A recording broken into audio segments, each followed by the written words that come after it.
So there's a term that I love to use to describe what it is that we're up to as it relates to our work and our commitment to our work. And that term is top performance. And no, that's not a term that I created. I'm sure it's an idea that you've heard of before, top performance. It's, I think, fairly self-explanatory.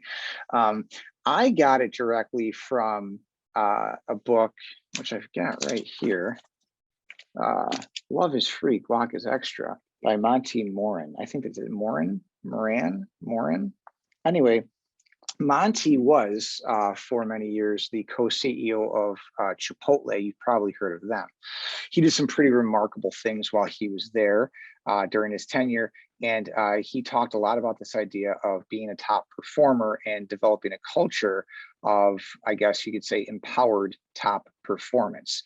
So his definition, which I like to use for top performer, is someone who performs excellent work and through consistent effort in doing so, they elevate themselves, the people around them, and their company. Not necessarily in that order. So a top performer is someone who has the ability to perform excellent work and through their consistent effort in doing so, elevates themselves, the people around them, and their company. I love that. I love the idea of setting your sights high, because if you're going to do work, if you're going to do anything, and this is the idealist in me, why not do it to the utmost of your ability? Why not do it to your fullest potential and expand to your fullest potential? And that, to me, is what top performance is all about. That's what I want to be about. That's what I want the people around me to be about. That's what I want our clients to be about. And again, I believe that our clients, that's what they're looking for in us. So this idea of excellent work, right? Well, what exactly does excellent work mean? What does excellent work look like? Again, you get an idea. I think you can perhaps know if something's excellent or not. Maybe it's one of those, like, I know it when I see it kind of things.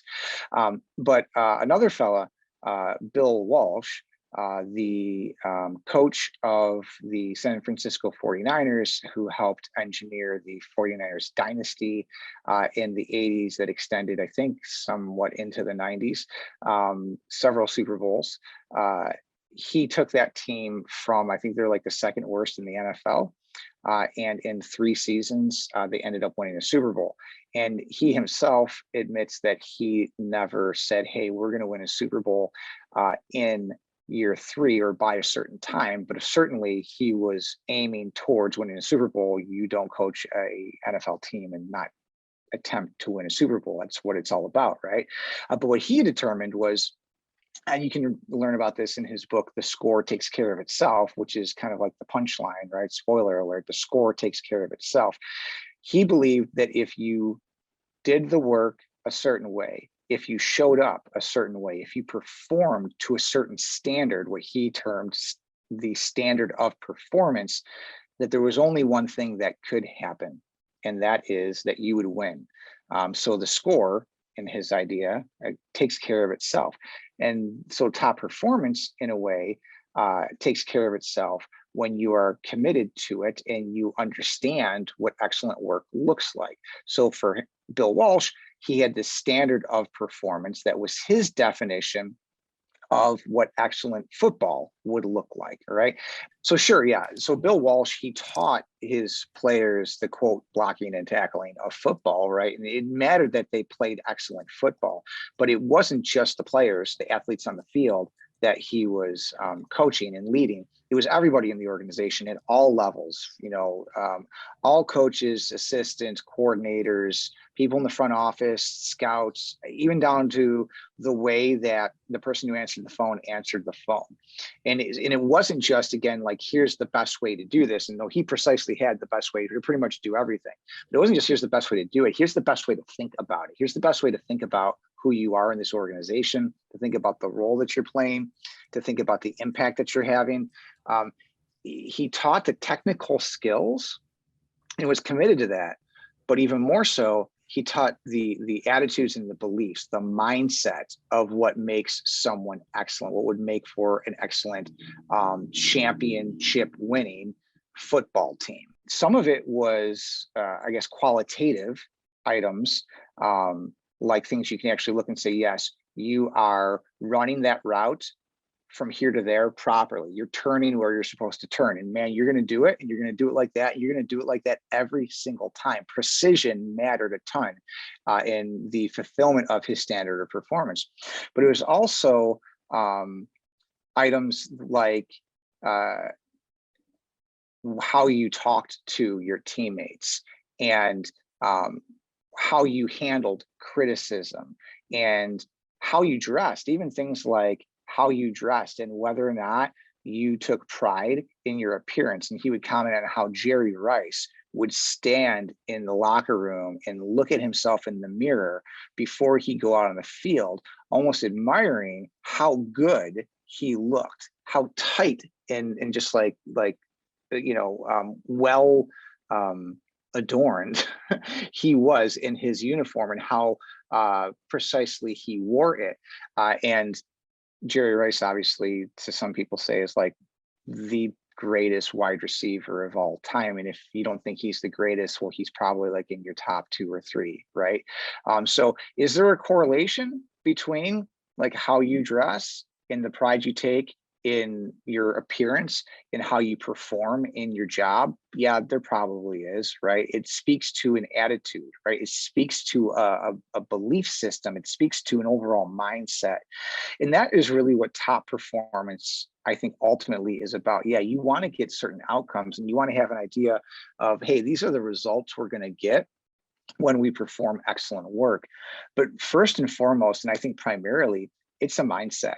It's about who you think you are and what you think your responsibility is and what you think you're capable of, what you think your potential is, and whether or not you believe that you can live up to that potential. And then that you're living up to your potential is a necessary thing, that it's better if you do it, that life's better when you show up that way.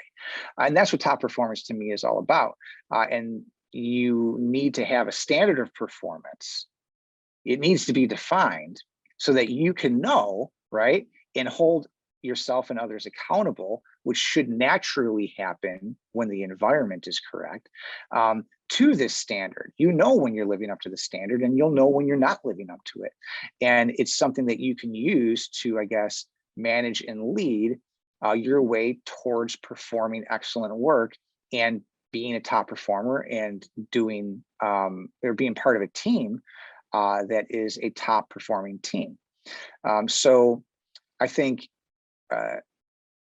people that are good at what they do, which is most people that are able to own and operate a business, that are able to perform some sort of technical skill, make a living doing it, there's some natural gifting, perhaps. There's something that you possess that allows you to perhaps perform at a high level, right? You're good at what you do.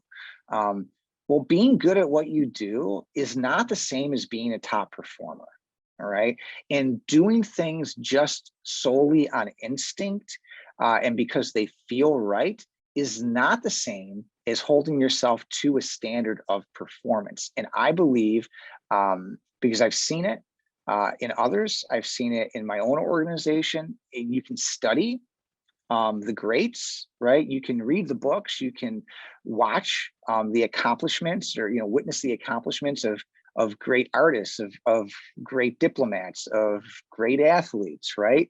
And you can see that there is something that separates those that are really good from those that are exceptional, great, that are legendary. And when you peel back the surface, you'll notice certain things. And punchline here is they have a standard of performance, and they have a wicked work ethic and commitment to living up to that standard of performance. And it's not because they think, maybe I can do this, or, someone once said that they believed in me, yeah, there's a little bit of that, but what there's a lot of is a deep, abiding confidence in themselves and their ability to live up to their potential. And there is an insane commitment to doing that. And that is why certain individuals become top performers, and why certain organizations outperform others, right? And I think that, yes, there is an element of competition that is incorporated into it. But I like to joke, but I think, there's truth in every joke, right? That a true competitor competes against themselves. And that's honestly what I think is going on with the greats. I think that, yes, maybe they're motivated a little bit by having a competitor or being in a competitive marketplace or something like that. But ultimately, I think what really drives these folks is they know what they're capable of. They believe that they can achieve something, and they're just willing to put in the work, and they're willing to endure the inconvenience, the mistakes, the failures that are necessary as they grow and develop into top performers, people that have the desire and ability to perform excellent work. And through their consistent effort in doing so, elevates themselves, the people around them, and their company, team, family, nonprofit, fill in the blank. Again, that's what I hope I'm about, what I hope my team's about, and these are the types of companies that I want to work with, and I really do believe that that's what our clients are hoping for when they work with us.